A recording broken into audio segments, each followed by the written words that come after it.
I've been thinking about Lord of the Rings a lot lately. It was all so messed up for them. The heroes were just constantly losing. Eowyn and the Witch King, Frodo and the Ring, Helm's Deep, Theoden's possession, Gandalf falling into the abyss, Boromir. My dad died suddenly. It's been about a month now. I'm at his house in North Carolina, helping with a few things and doing paperwork.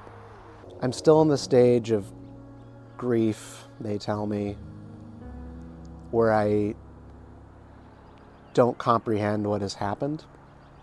I don't understand, and I get confused. Every so often I'm reminded that this is real.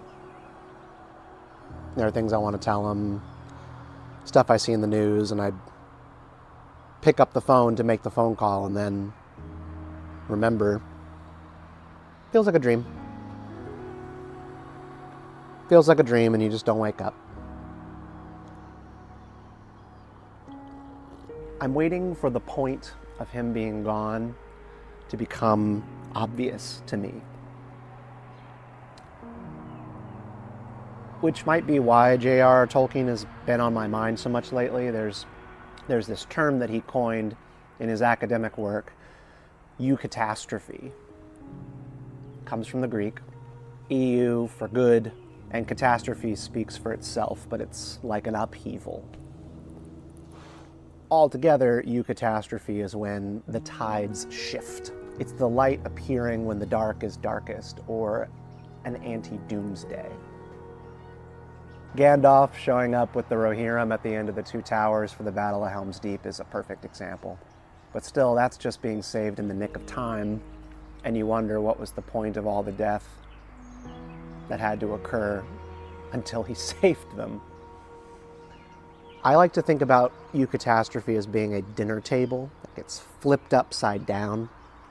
The table was set with all sorts of food and wine and decorations, and then someone just comes and flips the table over, destroying it all. But the dinner guests in the room can now see underneath the table, etched into the bottom, a treasure map, which is the call to adventure.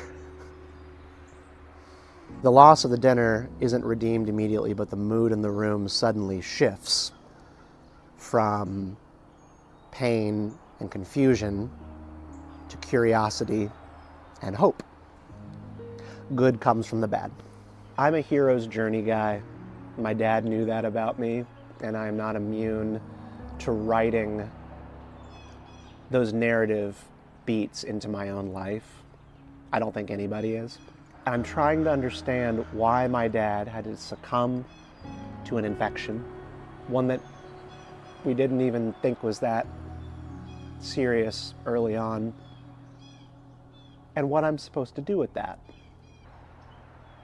I thought I had grown up when I became a dad myself, but I know that you have to go even further down that process when your dad dies, and that feeling of having a safety net goes away. And I hate this feeling because I just want my dad back. But I'm also excited about what might be beneath the table that I wasn't seeing before. And I feel guilty for not being broken into 1,000 pieces. And that's something that everybody tells you. You're going to feel guilty for what you do feel and what you don't feel. But you feel it anyway. Tolkien said that because he was a Christian, he expected life and history to be a long defeat with little glimpses of the final victory. And so we're supposed to expect this kind of loss in our lives. And whether you're a Christian or not, Jesus Christ's crucifixion is the cultural touchstone and foundation for how we understand what Eucatastrophe is in our culture. It's the redemption of death, the conquering of it. Everything else in our culture, from Star Wars to Lord of the Rings to Marvel movies that involve resurrection, is just us revisiting that story And Tolkien's frame for this was Christian joy, which produces tears because it is so much like sorrow. You can't disentangle the tragic from the glorious. And there's a strange place in my heart where grief and joy meet.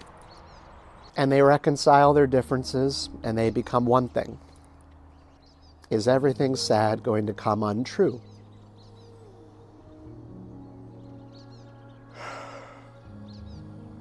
At the end of Lord of the Rings, Samwise is in bed after everything that happened in Mordor, and Gandalf is there with him, and he mutters about the whole adventure having been a dream, and he remarks that he's glad to be awake.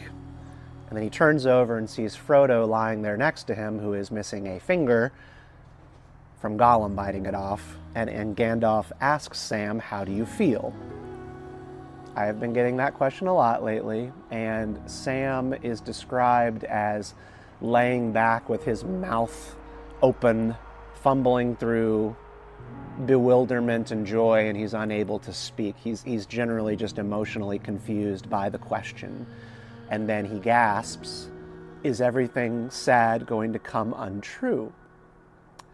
And what's happened to the world is what he asks. What has happened to the world? It's all true, and it all happened, and it will all remain so. But there is a light that is coming. Lent and Easter are coming up.